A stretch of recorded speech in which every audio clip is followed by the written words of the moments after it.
Hello, good morning, नमस्कार, सभी का स्वागत है स्पिरिचुअलिटी मैटर्स अध्यात्म और मेरे चैनल पे। आई होप सब अच्छा कर रहे होंगे अपनी लाइफ में, लाइफ को एंजॉय कर रहे होंगे, बहुत सारा ज्ञान अर्जन कर रहे होंगे, ओशो को सुन रहे होंगे और इनके ज्ञान से भी लाभ उठा रहे होंगे। ओशो ने बहुत सारे प्रवचन दिए हैं बहुत सारे विषयों पर, है ना। उनकी जो बोलने की शैली है ना, वो हमें बहुत प्रभावित करती है। हम सभी को, जो भी उनके पास जाकर बैठकर सुनते हैं, उन्हें पढ़ते हैं, है ना, तो मंत्र मुग्ध हुए बिना नहीं रह पाते। तो हम कल के ही कंटिन्यूएशन में हैं, दृष्टि ही सृष्टि है चैप्टर चल रहा है, शिव सूत्र किताब का नाम है। वहाँ से हम ये सारे चैप्टर्स रेज कर रहे हैं, बहुत सारा ज्ञान ले रहे हैं और आप तक पहुँचा रहे हैं, खुद भी इसका लाभ उठा रहे हैं और आपको भी बार बार ये आग्रह कर रहे हैं कि इन सेशंस को सुनिए, देखिए और इनसे सीखिए कि हमें अपने जीवन में क्या करना है और क्या नहीं करना। चुनाव तो आपका ही है, ठीक है। आग्रह किया जा सकता है, अल्टीमेट जो डिसीज़न है वो आप ही लेने वाले हैं कि आपको अध्यात्म से जुड़ना है। इसके लाभ जो हैं वो बहुत सारे हैं, आपको किसी भी परिस्थिति से निकालने में ये ज्ञान, अध्यात्म ज्ञान सक्षम है। तो शुरू करते हैं आज का सेशन, लेट्स गेट स्टार्टेड। तो देखिए, कह रहे हैं आशा भी छूटती नहीं, अनुभव भी एकदम गलत है, ऐसा कहना कठिन है। इस तरह द्वंद्व में हो या द्वंद्व ही तुम्हारी विक्षिप्तता है। यानी जो दो चीज़ में आप कंफ्यूज होते रहते हैं, द्वंद्व को ही विक्षिप्तता बता रहे हैं, ठीक है। और ये दोनों नावें अलग अलग यात्रा पर हैं, तुम एक पर सवार हो जाओ, कोई जल्दी नहीं है, तुम संसार की नाव पर ही पूरे सवार हो जाओ, जल्दी ही तुम ऊब जाओगे। लेकिन या बुद्धों की नाव पर तुम्हारा जो पैर है, या तुम्हें संसार का भी पूरा अनुभव नहीं होने देता, वहाँ भी तुम आधे आधे जाते हो, क्योंकि या बुद्धों का ख्याल तुम्हारी आधी टांग को पकड़े हुए है, ठीक है।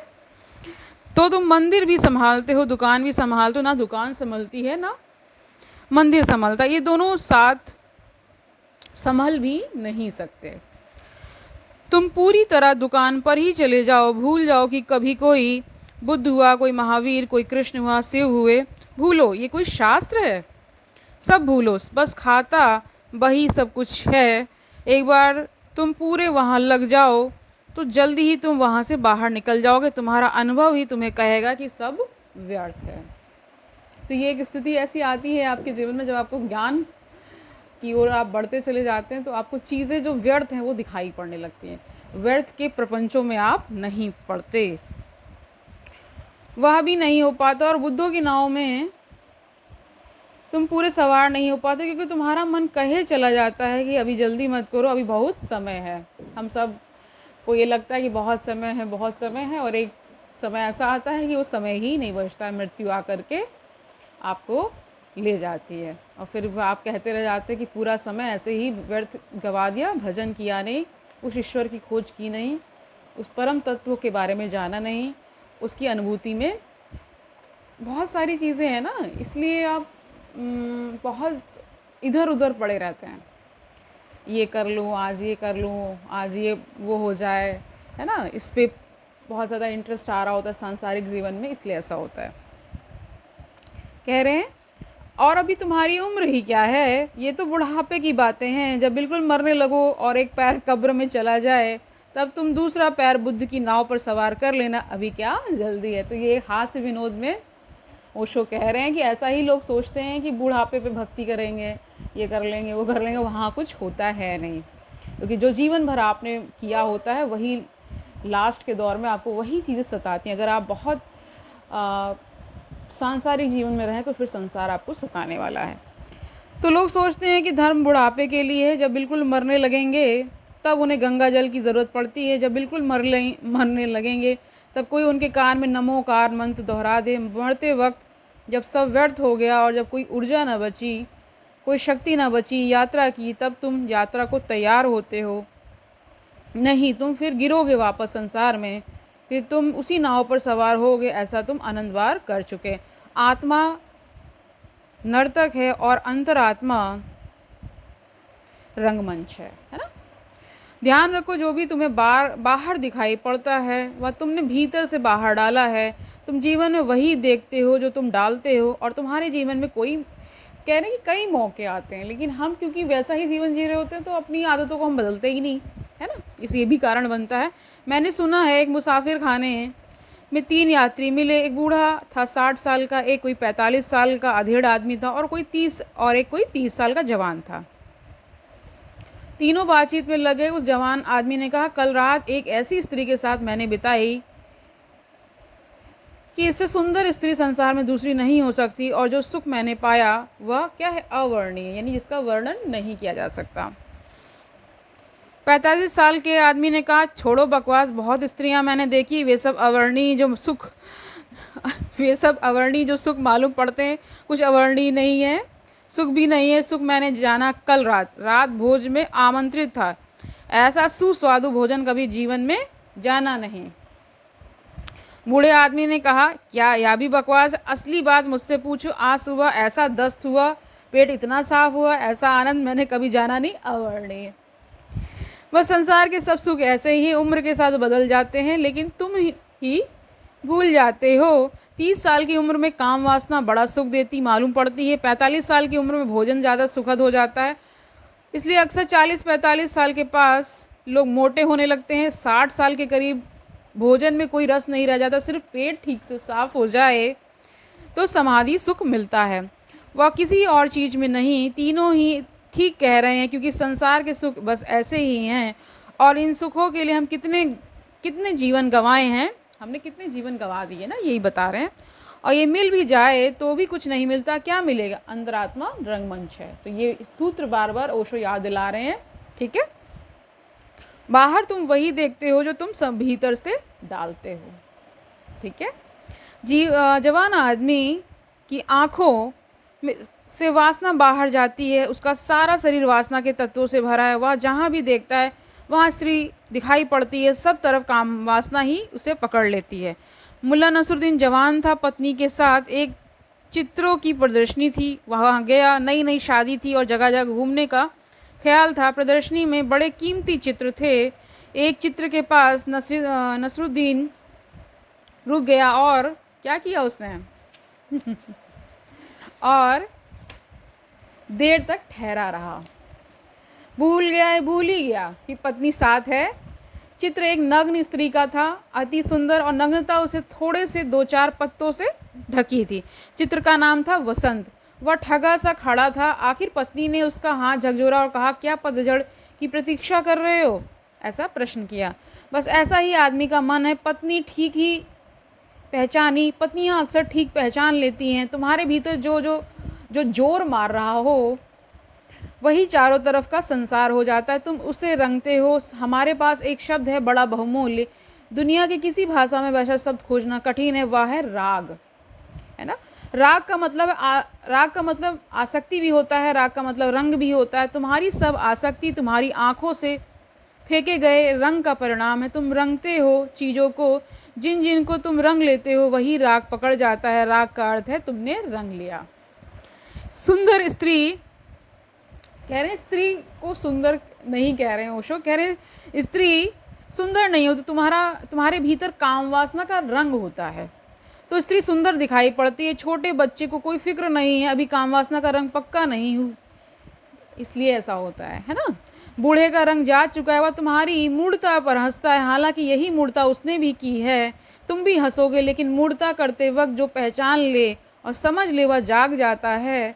मूढ़ता का रंग जब चला जाए तब हंसने में कोई अर्थ नहीं है, तब तो कोई भी हंसता है ना। लेकिन जब मूढ़ता पकड़े हुए और रंग जोर में है तब भी तुम जाग जाओ और पहचान लो कि सब भीतर का ही खेल बाहर दिखाई पड़ रहा है।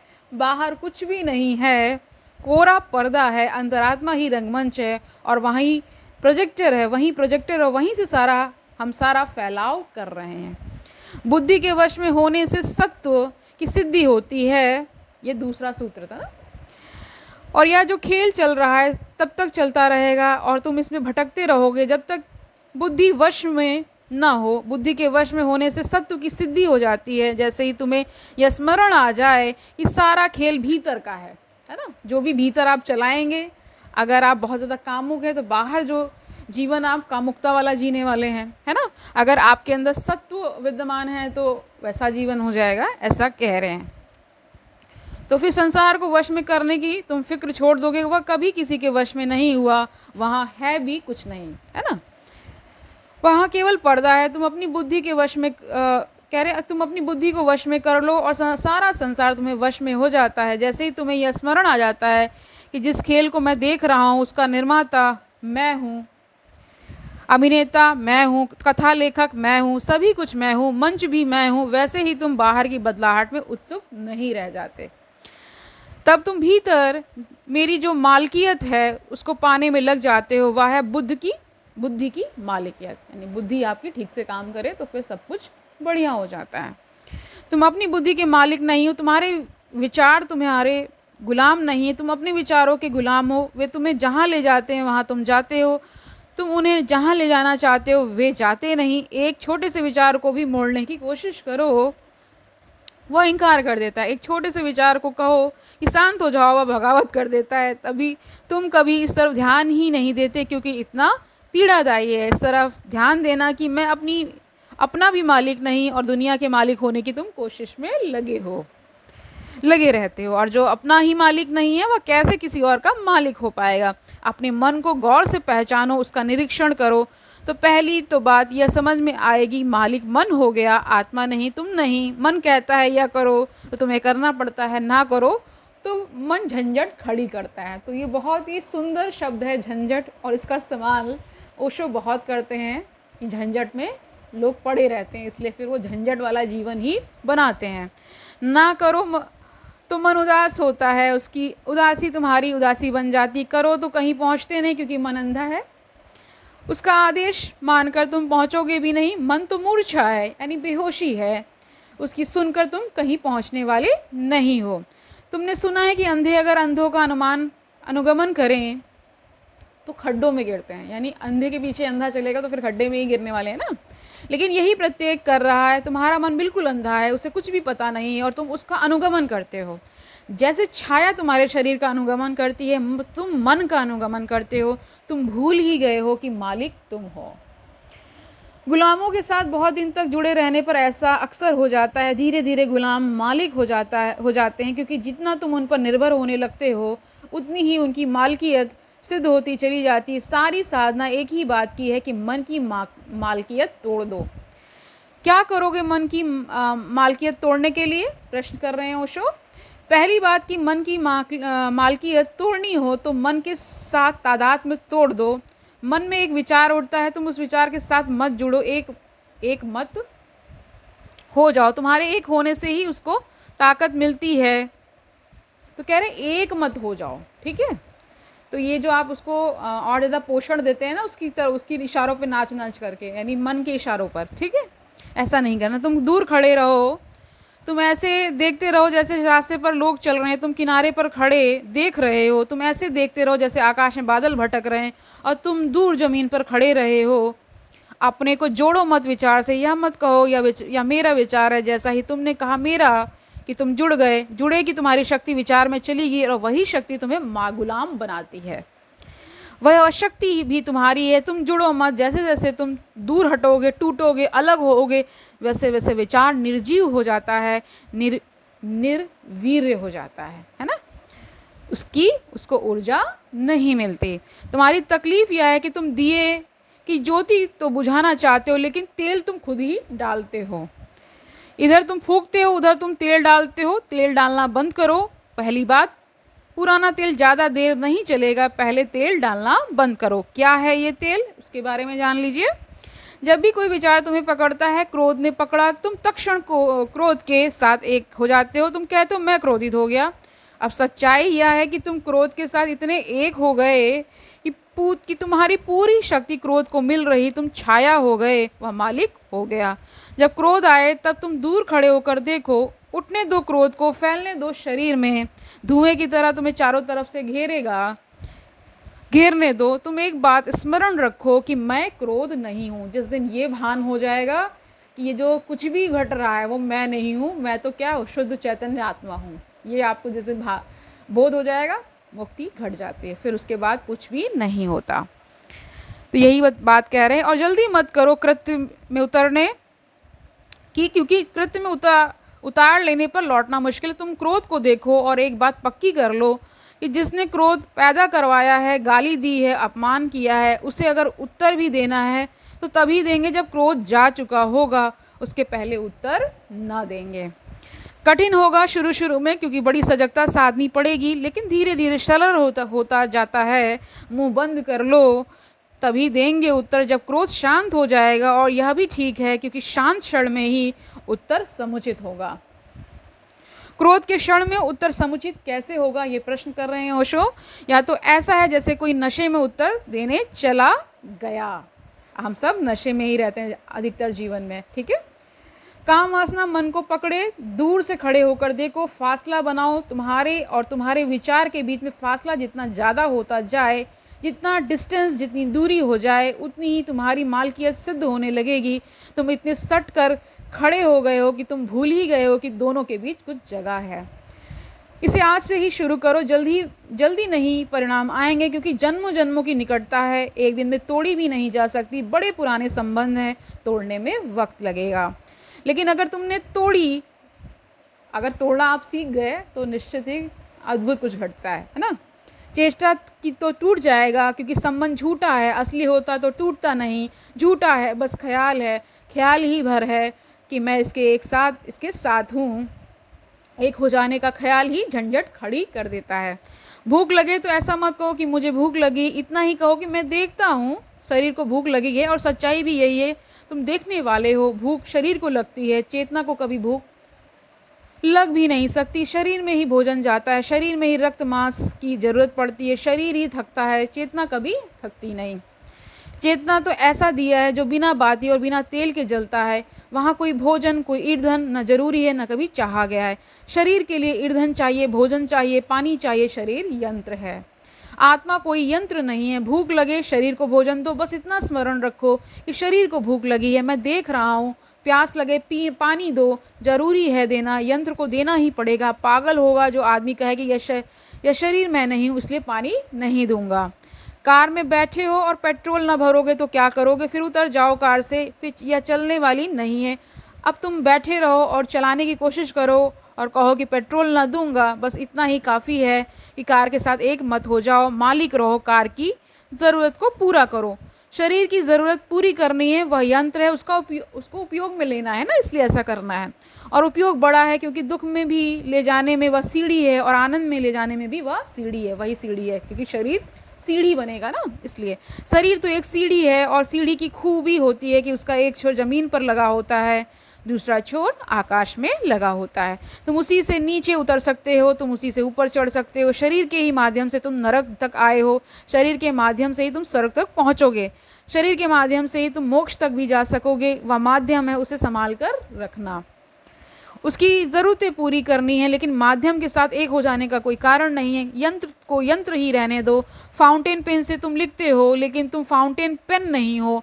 पैर से तुम चलते हो, लेकिन तुम पैर नहीं हो। शरीर यंत्र है, उसको संभालो, कीमती यंत्र है, उसको खराब मत कर डालना। दो तरह के खराब करने वाले लोग, एक तो भोग में उसे खराब कर डालते हैं और दूसरे त्याग में उसे खराब कर डालते हैं। दोनों दुश्मन हैं और दोनों नासमझ हैं। कोई वैश्या के घर जाकर उसको खराब कर डालता है, कोई ज़्यादा खा खा कर खराब कर डालता है। दूसरे छोर पर पागल हैं, वे उपवास कर करके खराब कर डालते हैं। या तो तुम इतना कंट्रोल कह रहे हैं कि ये अति में नहीं, आपको एक्सट्रीम्स में जीवन नहीं जीना, कोई मध्यम मार्ग ही चूज़ करना है, उसका एक बैलेंस स्ट्राइक करना है, ये बता रहे हैं। कह रहे हैं कि बस दो अतियों पर तुम चलते हो, यानी एक्सट्रीम्स की बात कर रहे हैं कि जितनी ज़रूरत है उतना दे दो। नौकर की भी चिंता तो करनी ही होगी, कि उसकी फ़िक्र रखनी होगी, लेकिन फ़िक्र से कोई नौकर मालिक नहीं हो जाता। बुद्धि के वश में होने से सत्व की सिद्धि होती, और जैसे जैसे तुम्हारी बुद्धि वश में आती जाएगी, जैसे जैसे तुम साक्षी होते जाओगे, वैसे वैसे तुम पाओगे कि भीतर जो सत्व है, तुम्हारी जो आत्मा है, तुम्हारा जो वास्तविक अस्तित्व है, वह सिद्ध होने लगा।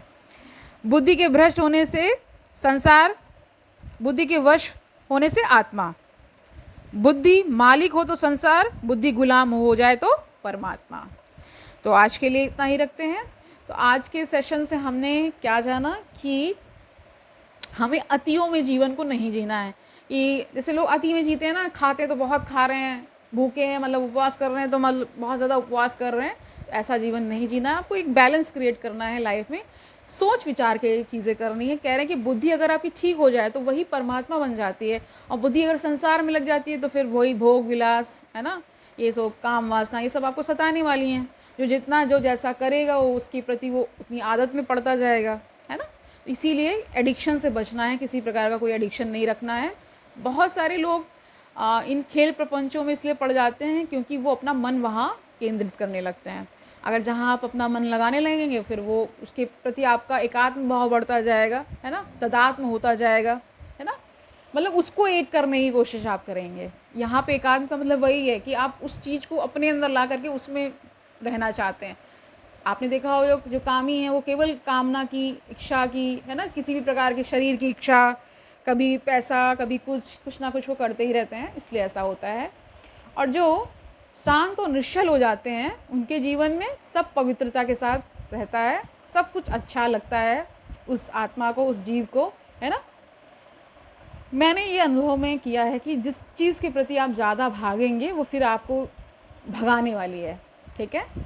तो भागना कहीं नहीं है, ठहर जाना है, कोशिश करना है कि परमात्मा से एकात्म हो जाए, है ना, संसार से नहीं। और धीरे धीरे ही करेंगे क्योंकि जन्मों जन्मों का है ना, जन्मों जन्मों से हम ऐसा जीवन जीते आए हैं और उसकी तरफ हमने मोक्ष की तरफ ध्यान नहीं दिया है, इसलिए संसार हमें खींचता है ना। वो हमें बार बार अपनी ओर आकर्षित करता है कि ये धन वैभव ले लो, ये खूबसूरती ले लो, ये शरीर ले लो, ये ले लो, इसलिए ऐसा होता है, ठीक है। जहाँ आप थोड़ा सा मेडिटेट करेंगे, खुद को देखना शुरू करेंगे, ये यात्रा अंदर की ओर मुड़ जाए, बाहर तो बहुत घूम लिया, जब ये यात्रा अंदर की ओर मुड़ जाती है तो फिर क्या घटित होता है, कुछ विशेष घटित होता है। उस विशेष स्थिति को ही मुक्ति की स्थिति कहा गया है, ठीक है।